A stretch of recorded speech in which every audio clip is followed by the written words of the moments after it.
नमस्ते दोस्तों। अब हम परसेंटेज वाला जो चैप्टर है वो आगे करेंगे। एक लेक्चर हमने कर लिया था जिसमें कि थोड़ा इंट्रोडक्शन की थी, तो मैं अपनी तरफ से पूरी कोशिश करूंगा कि आपको कम मेहनत पे ज़्यादा आपको आउटपुट आए और आप काफ़ी उसको याद कर पाएँ। तो कुछ पॉइंट्स हम नोट करना चाहेंगे इसमें, आपने नोट भी कर लेने हैं।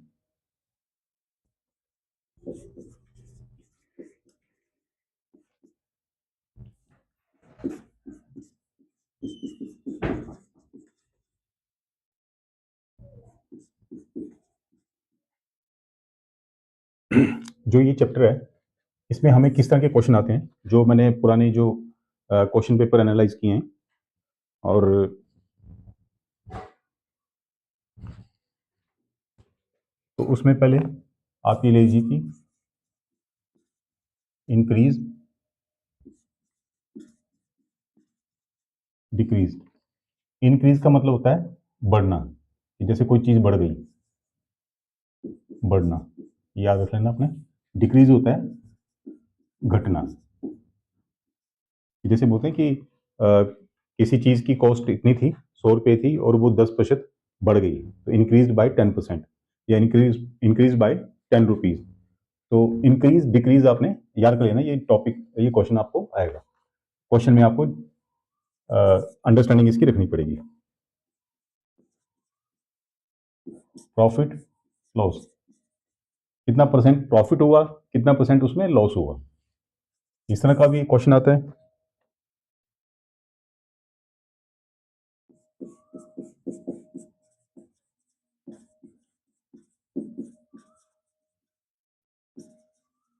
अटेंडेंस परसेंटेज, 184 एम्प्लॉय थे, उसमें से किसी ट्रेनिंग सेशन में 110 आए, तो कितने परसेंट जो लोग थे वो आए, या कितने परसेंट जो लोग थे वो अब्सेंट रहे।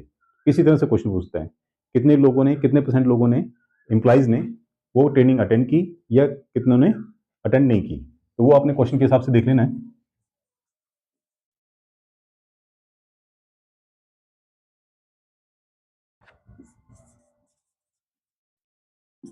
रिजल्ट परसेंटेज, सीधा बोल दिया कि ये चीज थी, इसमें से इतनी कंज्यूम हो गई, इसके परसेंटेज निकालो। तो सीधा भी क्वेश्चन इसमें आ सकता है, इजी क्वेश्चन जिसको बोलते हैं।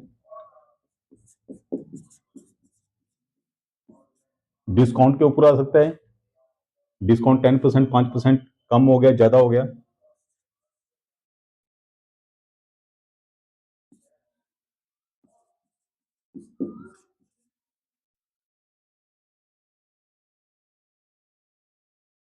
सक्सेसिव परसेंटेज, तो सक्सेसिव परसेंटेज पे क्वेश्चन पूछे जाते हैं इसमें। सक्सेसिव परसेंटेज का मतलब हुआ कि एक ही चीज थी, उसमें मोर देन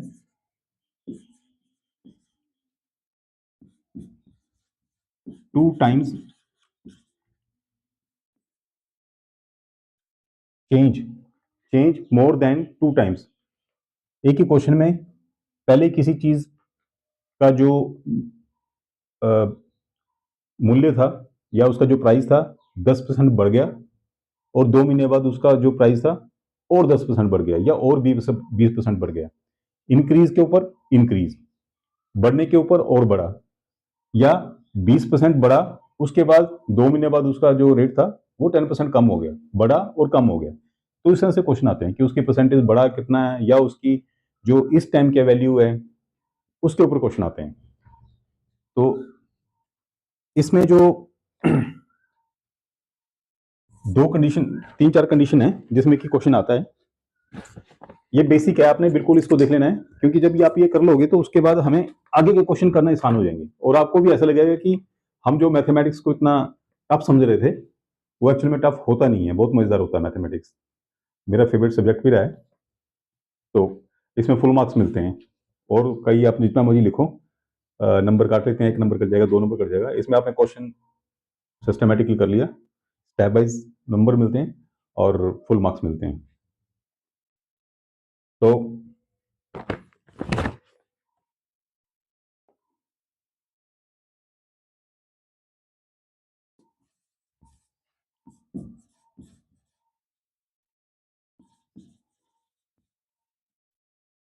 एक कंडीशन आ गई, इंक्रीज देन इंक्रीज, मतलब पहले बढ़ा और उसके बाद भी उसका प्राइस या कोई वैल्यू थी बड़ी है। दूसरे पे डिक्रीज देन डिक्रीज। ये मेरे को बार बार इसलिए देखना पड़ता है कि कहीं रिकॉर्डिंग में कोई छोटी सी मिस्टेक ना हो जाए, और फिर उस रिकॉर्डिंग को एडिट करना या कुछ करना थोड़ा टफ काम हो जाएगा। तो मैं देख देख के हर स्टेप लिखता हूँ ताकि लिखने में कोई गलती ना हो जाए, और लिखता भी हूँ बोलता भी हूँ ताकि लिखने में कोई विजिबिलिटी की दिक्कत हो तो आप उसको सुन के ही लिख पाए।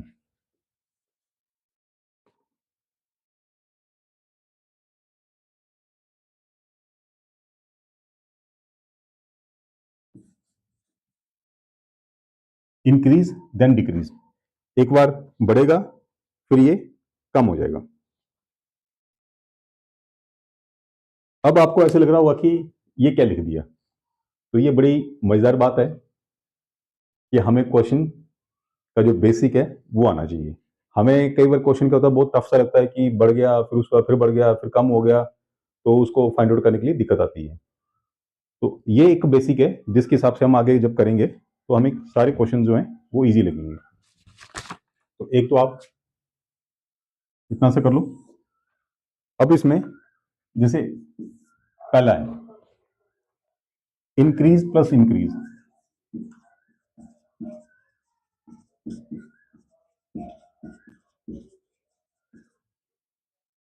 बढ़ा फिर उसका रेट आगे फिर बढ़ गया, तो उसके ऊपर क्वेश्चन पूछा जाएगा।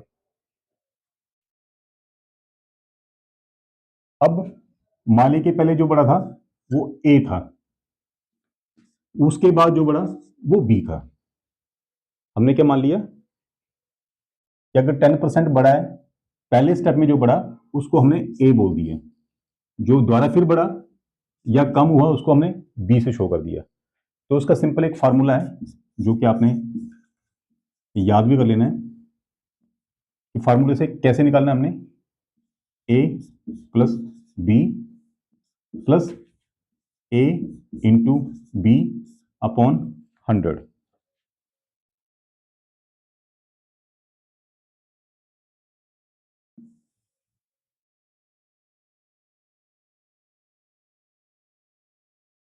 एक चीज बढ़ी फिर बढ़ी तो उसके लिए फार्मूला क्या रहेगा, ए प्लस बी, ए ये जमा कर दिए, ये आपस में मल्टीप्लाई करके और 100 कर दिए। अब जब इसको हम सॉल्यूशन करते हैं तो हमने पहले इन दोनों को ऐड कर लेना है आपस में। जब ये ऐड करके एक नंबर बन जाएगा उसके बाद हमने इसको सोल्व करना है। ऐसा नहीं कि ये गुना किया और ये प्लस कर दिया फिर बटा 100 कर दिया, क्योंकि ये जो टर्म है ये अलग है, क्योंकि ये सारा बेसिक मैथमेटिक्स है जो कि हम अभी ऊपर ऊपर से डिस्कस करेंगे, कोई डीपली हमें जाने की जरूरत नहीं है।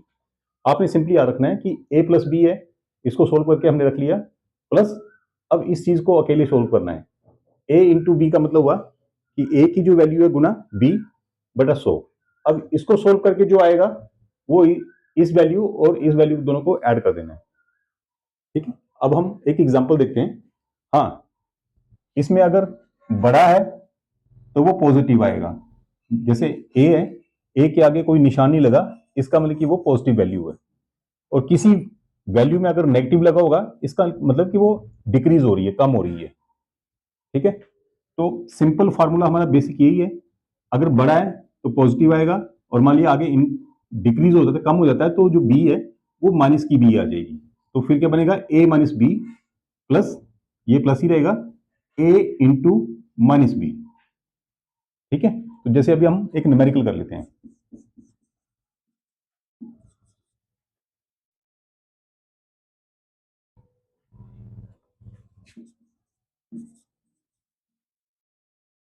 सैलरी इंक्रीज्ड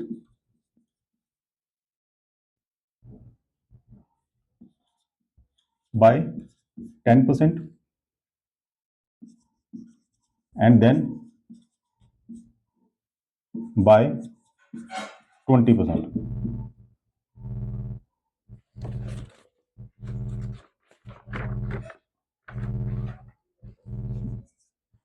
अब यहां पे सैलरी नहीं बोला कि सैलरी कितनी है, बस इन्होंने बोला कि सैलरी जो इंक्रीज हुई पहले 10% हुई, उसके बाद वो 20% हुई, तो कितना परसेंट बढ़ी, हाउ मैनी इंक्रीज। तो हमने इसी फार्मूले को लगा देना है यहां पे, सोल्व करने के लिए बोल रहा हूं। ए की वैल्यू कितनी आ गई 10, बी की वैल्यू कितनी आ गई 20। अब फार्मूले के अकॉर्डिंग क्या है, A plus B mean 10 plus 20 plus A गुना बी, ए गुना बी 10 गुना बी क्या है 20 बटा 100। अब इन दोनों को ऐड कर दिया, ये कितना आ गया 30, जमा ये आपस में कट जाते हैं, ये एक जीरो कट गई, एक जीरो कट गई, कितना बच गया ये 2 एकम 2, 2 मल्टीप्लाई बाय 1, 2 कितना आ गया 32%। सिंपल सा क्वेश्चन है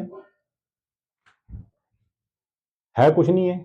हम क्या करेंगे, क्वेश्चन में ढूंढते रहेंगे कि इसकी जो वैल्यू दी है, इसकी तो सैलरी इनिशियल दी नहीं है, दी होती तो थोड़ा बढ़ाते फिर आगे करके लगता पता, क्योंकि उसकी कोई मतलब नहीं है यहाँ पे। परसेंटेज में बताइए, परसेंटेज में निकालनी है, फॉर्मूला हमारे पास बिल्कुल 100% ओके है यहाँ पे।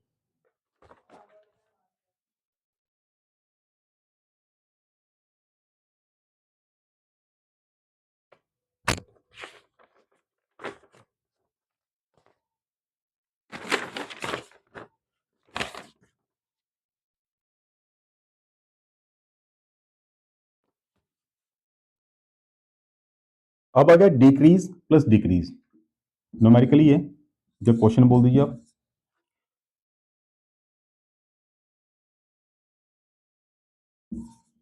प्राइस डिक्रीज बाय 10%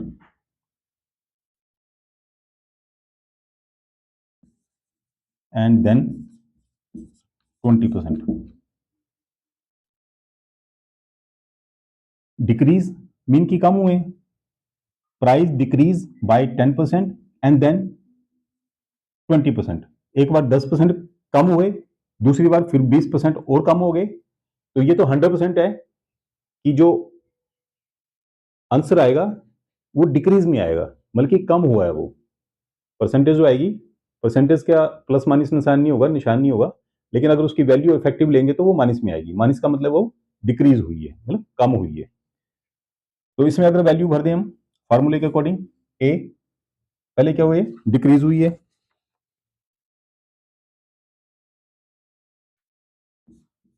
डिक्रीज हुई है तो माइनस जो ए था वो क्या आ गया, ए जो था वो माइनस में आ गया, माइनस के 10, ये करने तो जमा ही है, लेकिन वैल्यू कितनी आ गई इसकी बी की, इसमें -20।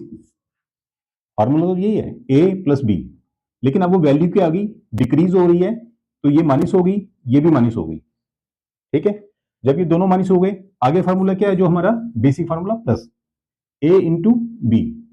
तो आप -10 गुना -20 लिख दो, डिवाइडेड बाय 100 कर दो फार्मूले के अकॉर्डिंग। अब जब हम ये करते हैं, ये माइनस के 10 हैं, ये माइनस के 20 हैं, 20 सेव हैं, 20 सेव और हैं, तो सेव और सेव को दोनों को मिला सकते हैं हम, लेकिन 20 सेव हैं, 20 आम है, तो हम उनको ये नहीं बोल सकते कि ये आम है या 30 ये सेव है। तो कहने का मतलब है कि जब माइनस की कोई क्वांटिटी है, दूसरी भी माइनस की है, तो दोनों आपस में जमा हो जाएगी, निशान किसका आएगा माइनस का। 10 जमा 20 30, तो ये आ गया -30। देखो हुए जमा आपस में, लेकिन क्योंकि ये माइनस के हैं, ये सेव हैं, ये भी सेव है, ये भी सेव है, तो दोनों जमा हो गए और टोटल माइनस का मतलब है कि वो सेव है।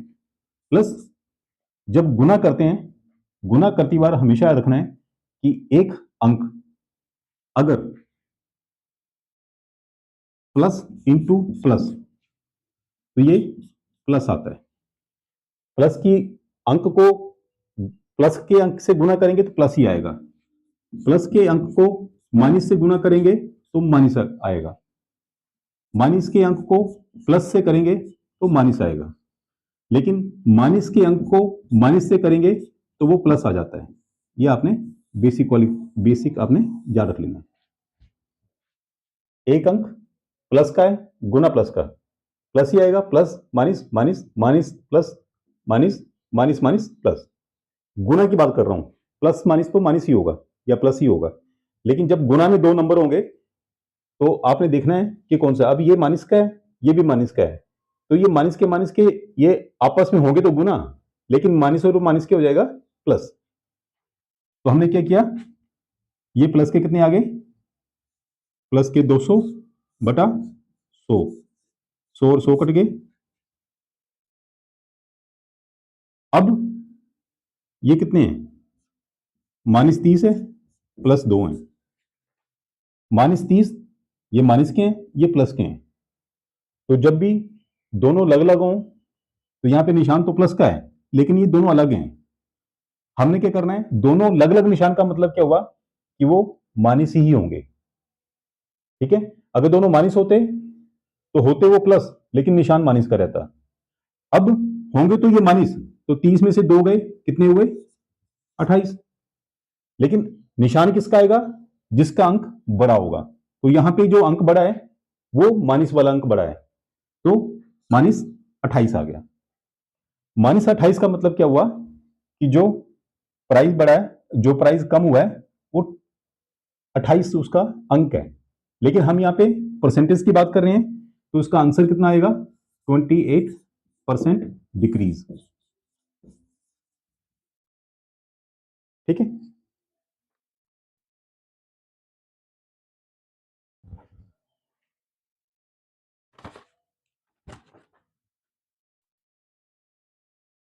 थोड़ा सा मजा आ रहा है, थोड़ा प्रैक्टिस करनी है आपने।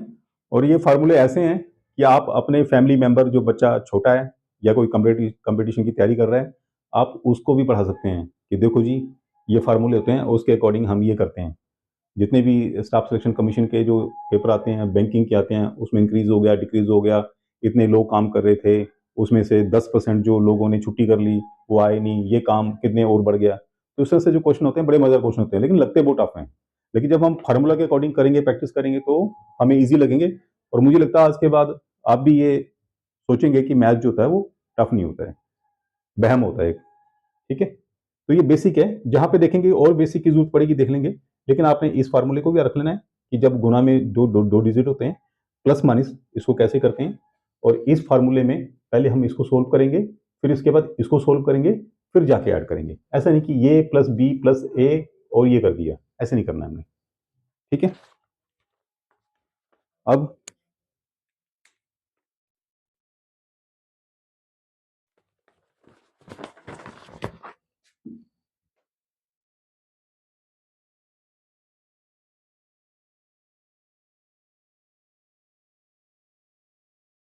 आ गया हमारे पास तीसरा जो हमने किया, इंक्रीज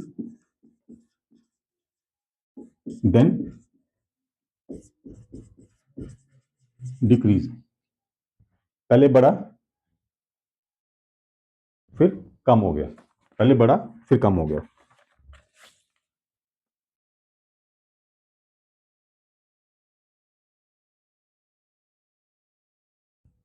तो जो भी है, price increase by 20%, then decrease by 20%।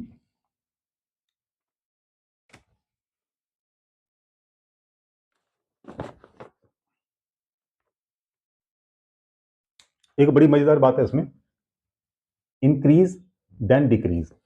ठीक है, हमने ये वाले बेस पे हम काम कर रहे हैं अभी। Increase then decrease, increase then decrease मतलब पहले प्राइस बढ़ गया, कितना बढ़ा, 20%। फिर कम कितना हो गया 20%। तो हमें ये लग रहा होगा अगर हम जनरली देखें कि 20% बढ़ा 20% कम हो गया, तो इसका मतलब क्या हुआ, रेट सेम रहा। लेकिन इंक्रीज होने के बाद जब ये कम होता है तो इसमें बराबर नहीं आता है, पहले वाला नहीं आता है, ये आपने याद रखना है। कई बार ऑप्शन ऐसे आते हैं कि ऑप्शन आपको दिए हुए हैं और बराबरी बड़ा बराबरी कम हो गया और ऑप्शन में लिखा है कि विल बी रिमेन सेम या will be increase by this, तो सेम वाला तो काटा लगा देना है कि सेम नहीं रहती वैल्यू उसकी, वो क्या होती है, कम होती है, हमेशा कम होती है, मतलब कि माइनस में होती है। तो अब जो हमारे पास फार्मूला है उसके अकॉर्डिंग ये क्या है, बड़ा है, तो ए हमने पॉजिटिव लिख दिया, प्लस फिर क्या हुआ, डिक्रीज हो गया, डिक्रीज कितना हो गया, -20, ए प्लस बी लिख दिया फार्मूला के अकॉर्डिंग। अब आगे लिखा हमने A into B, B into minus B, into का मतलब गुना,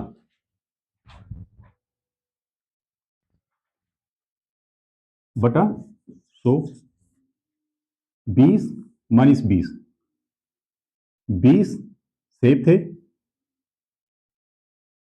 और 20 ये खा गए, माइनस कर दिए हमने, 20 में से 20 गए, ये आ गया 0, प्लस अब 20 गुना 20 है, एक प्लस का है एक माइनस का है, तो एक प्लस का है एक माइनस का है, तो अंक जो रहेगा वो माइनस का ही रहेगा, हो जाएगा मल्टीप्लाई, 20 ये 400, लेकिन ये किसका हो गया, माइनस का, इसको ऐसे ब्रैकेट लगा लेते हैं, बटा 100,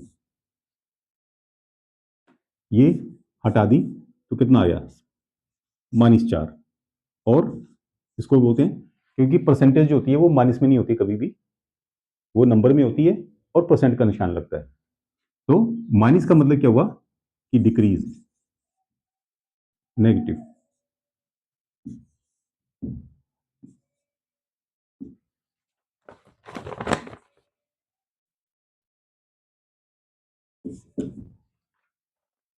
%4।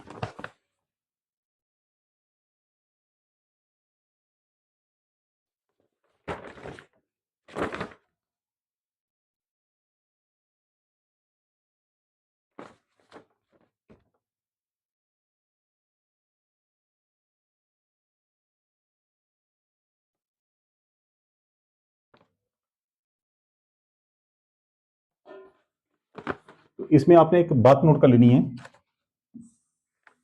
फॉर्मूला टाइप ही लिख देना है,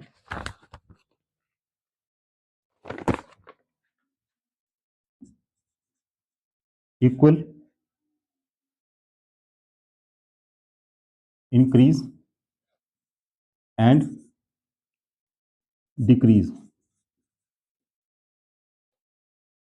ऑलवेज गिव लॉस,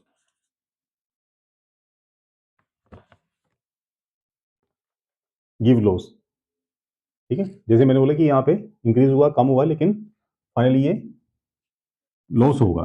लॉस मतलब कि किसी ने चीज़ पहले 20% बढ़ा दी, उसका 20% का डिस्काउंट कर दिया, तो उसको फायदा हुआ या नुकसान हुआ, उसको नुकसान हुआ, ठीक है। इसका डायरेक्ट फार्मूला भी होता है अगर हमने लॉस निकालना है, तो क्योंकि दोनों एक ही चीज़ है तो हमने समझा ए स्क्वेयर कर दिया बटा 100 कर दिया।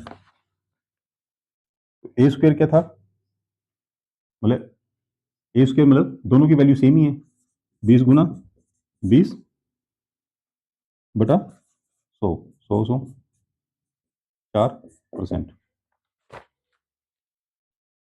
तो जब भी किस तरह का कोई क्वेश्चन आए तो थोड़ा सा हमने ये याद कर लेना है कि equal increase and equal decrease always give loss. तो इस लेक्चर में हम अभी इतना ही करेंगे, ताकि इसमें कोई आप इसको ध्यान से देख लें और फिर आगे इसके बाद हम न्यूमेरिकल इसके ऊपर करें। न्यूमेरिकल छोटे छोटे इसमें हो ही गए हैं कि प्राइस बड़ा कम हुआ, तो नेक्स्ट कोशिश करूंगा मैं, अभी आज ही एक और लेक्चर इसका आगे कंटिन्यू करके करता हूँ। बाकी मैंने ये नोट्स बनाए हैं, नोट्स मैं बना रहा हूँ और कोशिश करूंगा आपको ये पीडीएफ में, थोड़ा पीडीएफ में आपको मैं कैसे भेज पाता हूँ या भेज सकता हूँ, तो वो मैं आगे बताता हूँ जैसे ही। तो इसमें क्या होगी, आपने फोटो कॉपी इसकी कर लेनी है, प्रिंट आउट निकाल लेने हैं। प्रिंट आउट निकालने के बाद थोड़ा सा आपको एक रिवीजन के लिए जब आपका एग्जाम होगा तो थोड़ी आसानी हो जाएगी। तो ठीक है, फिर आगे लेक्चर में हम करते हैं फिर कंटिन्यू। Okay, thank you.